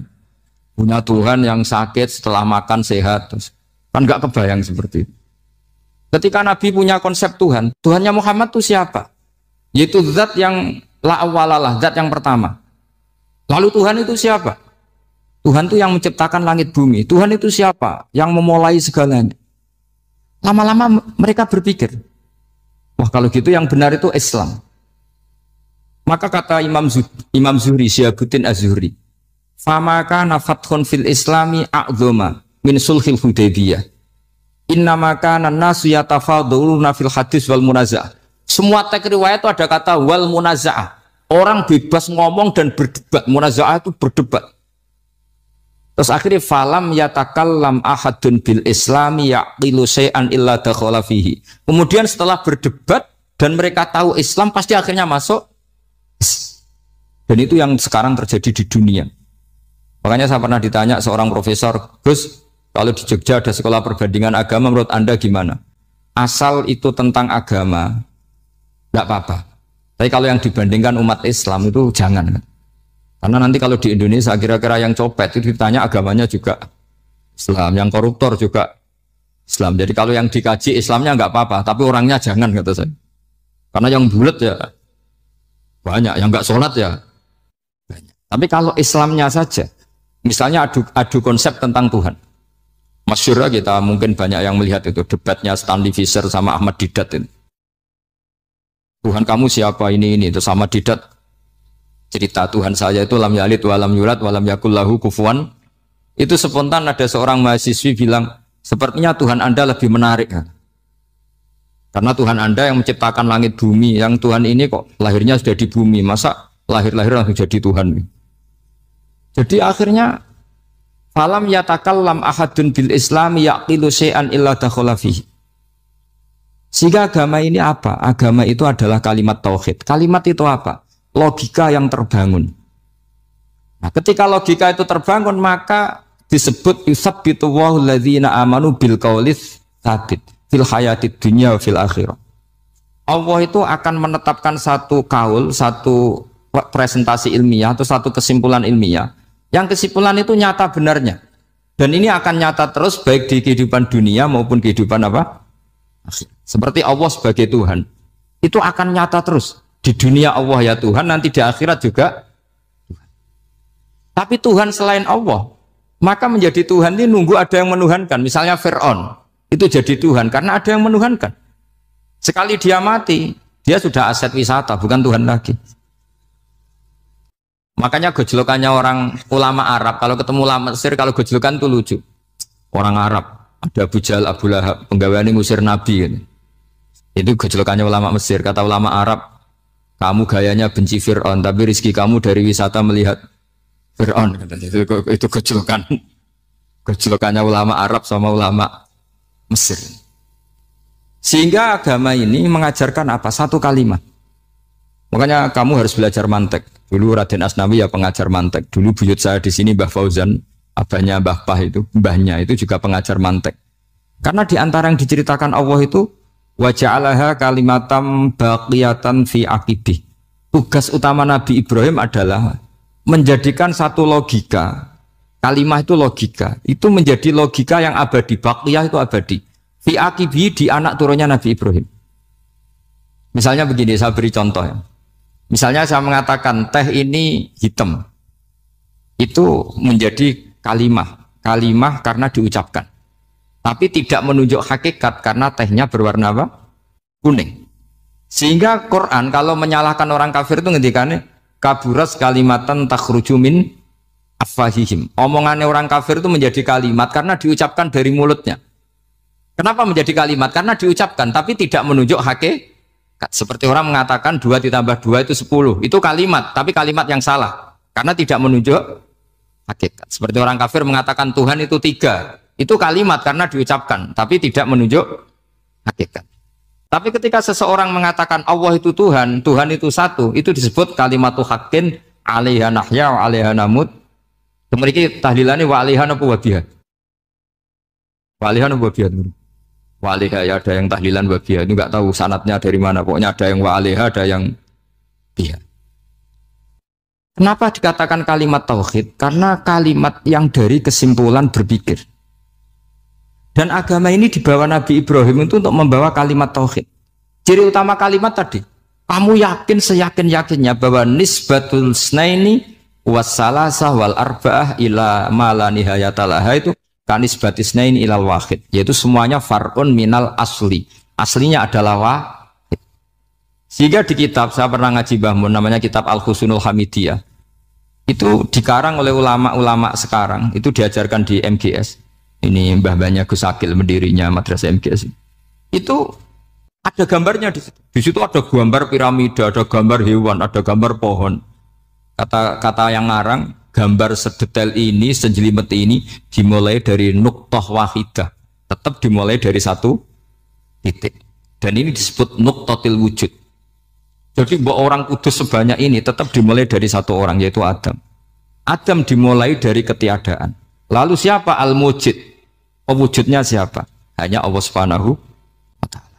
Sehingga ulama-ulama termasuk Senawawi itu paling suka ngendikan semua makna Quran dikumpulkan di Fatihah, Fatihah dikumpulkan di Bismillah, Bismillah dikumpulkan di ba, karena di ba itu ada titik nukdotil wujud, yaitu disingkat bi kana makana wa bi yakunu ma yakun. Karena saya, kata Allah, semuanya akan ada, dan karena saya yang enggak ada semuanya suatu saat disebut nukdotil wujud.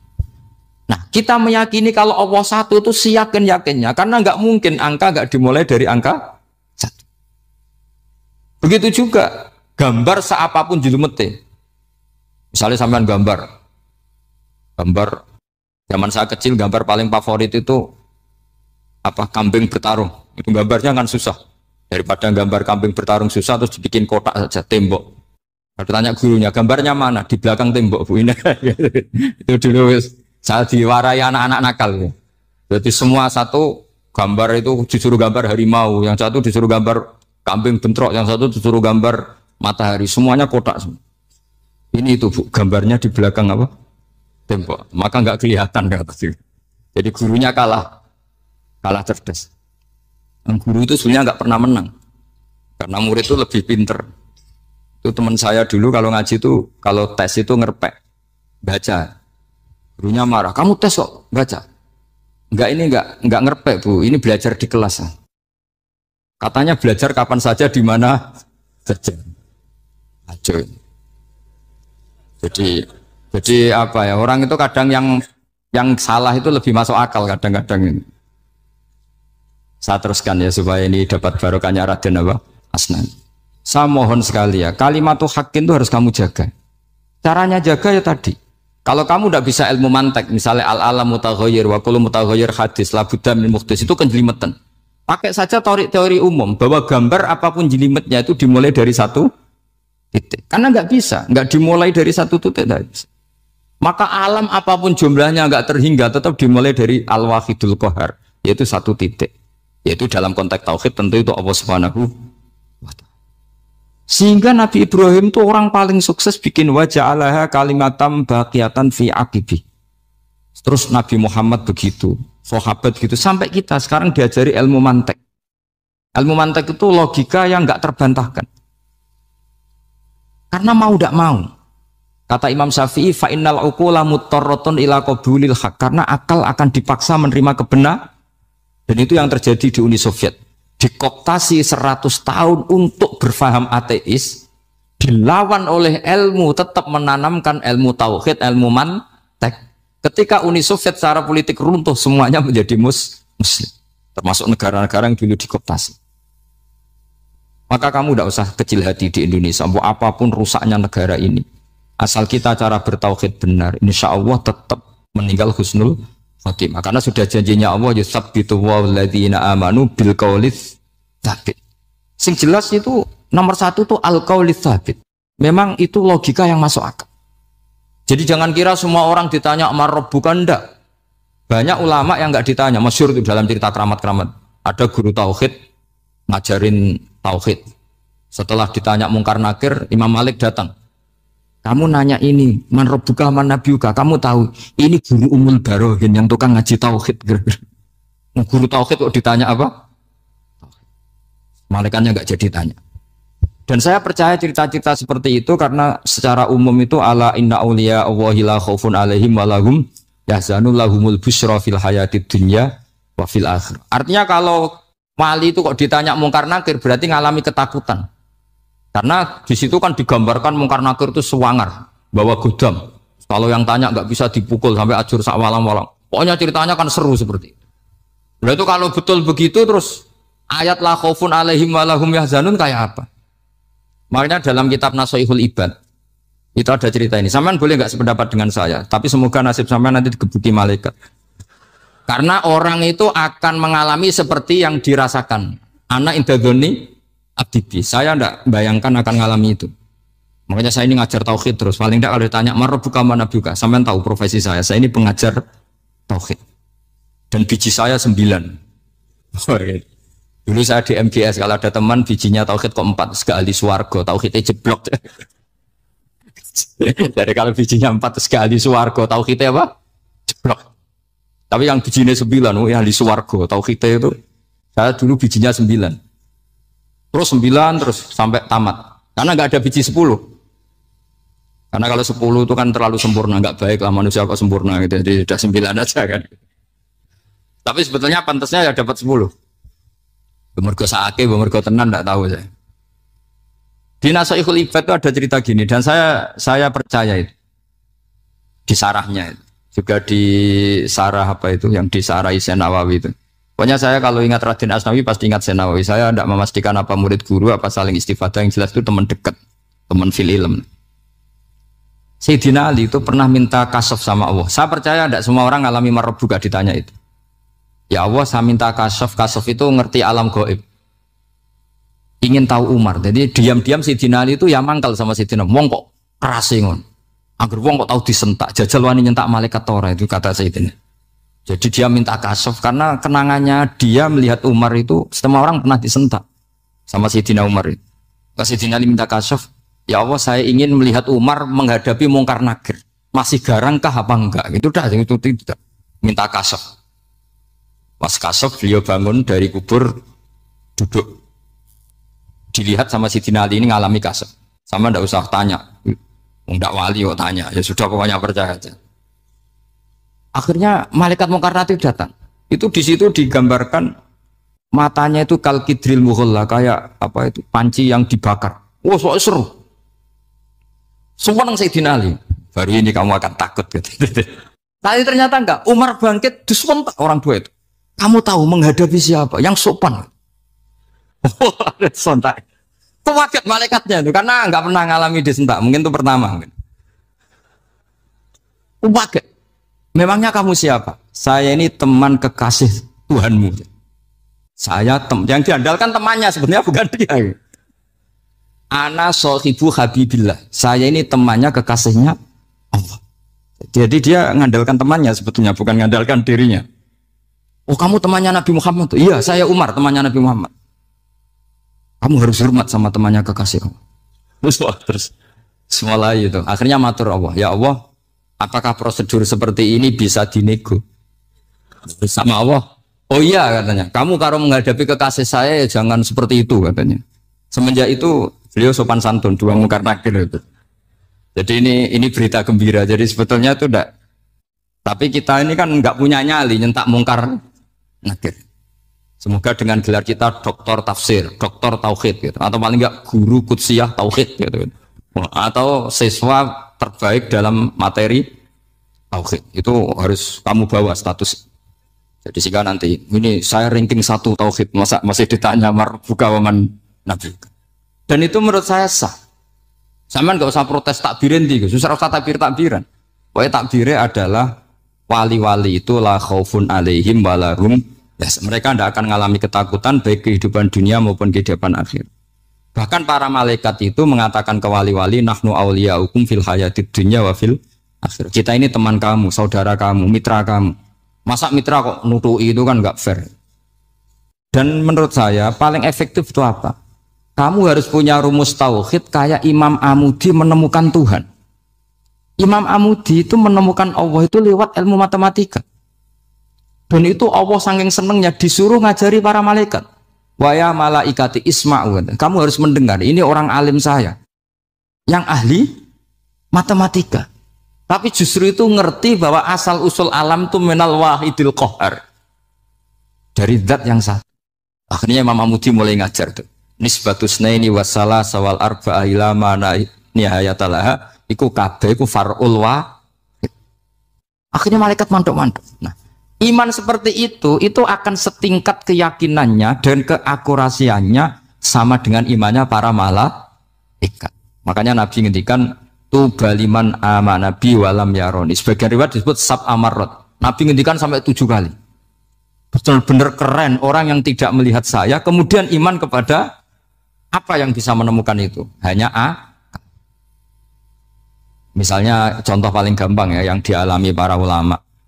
Ya saya ulang lagi yang dialami para ulama ketika menemukan ilmu ya yang menjadikan mereka mahabbah Rasulullah Shallallahu Alaihi Wasallam. Nabi itu paling suka itu sholat. Nabi itu paling senang sama sholat. Wa qurratu aini fi sholat. Terus beliau ngendikan as-sholatu imaduddin. Terus beliau kalau muji sholat tuh sundul langit. Sampai beliau kalau banyak masalah itu bilang ke Bilal, arifna ya Bilal, saya kasih istirahat. Itu maknanya mau sholat. Semuanya sholat. Pertanyaannya adalah, apakah mungkin seorang raja yang ambisi jadi raja, kemudian yang dikampanyakan adalah orang supaya sholat? Tentu kalau Nabi seorang raja, beliau akan kampanye gimana? Narik upeti kayak apa, narik pajak kayak apa, biar Nabi kaya. Enggak. Nabi itu paling tersiksa kalau orang tidak sholat, tersiksa kalau orang tidak sujud.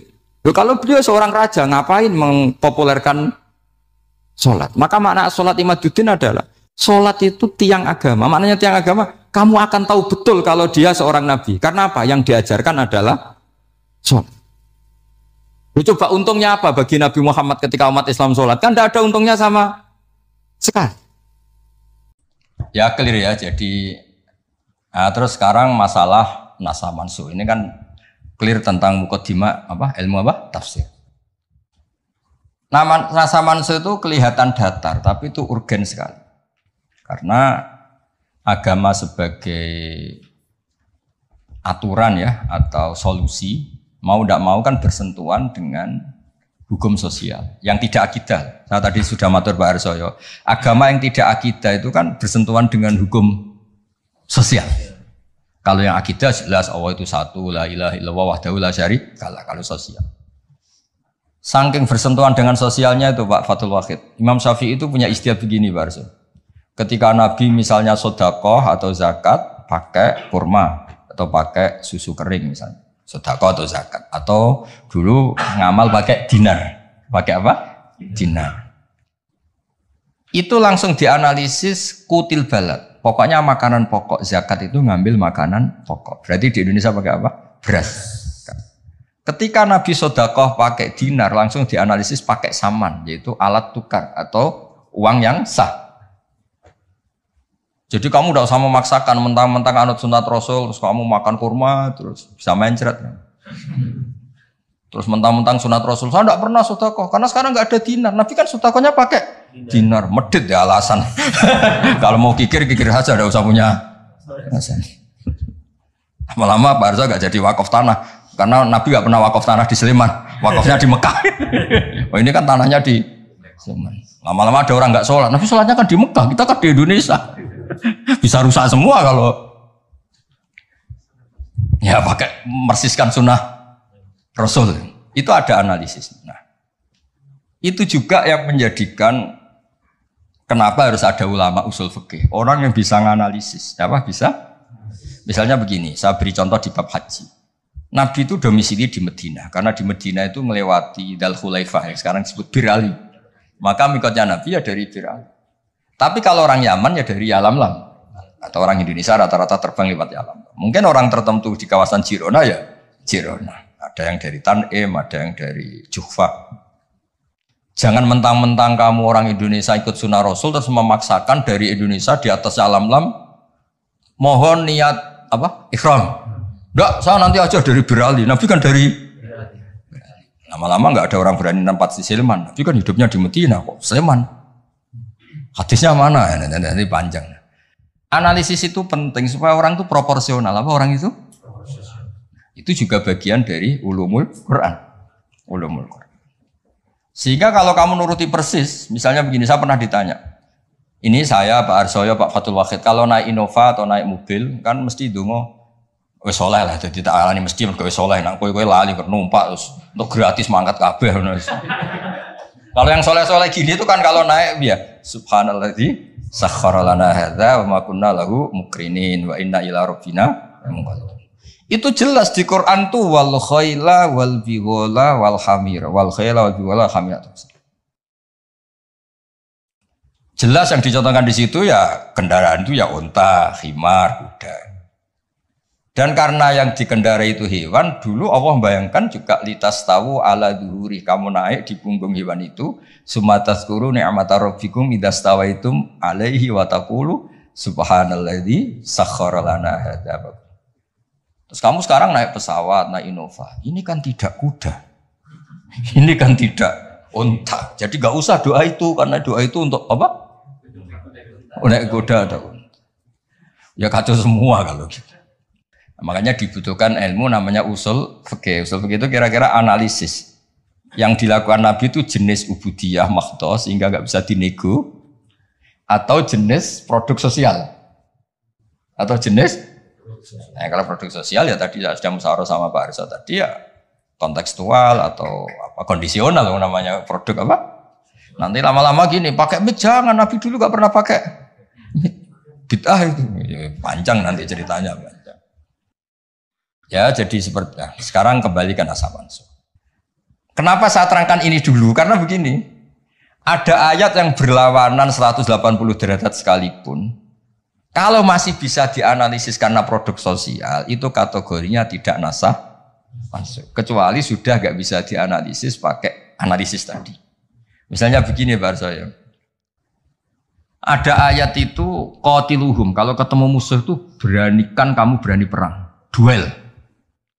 Tapi ada ayat fa'fu anhum wasfah, abaikan saja, maafkan saja.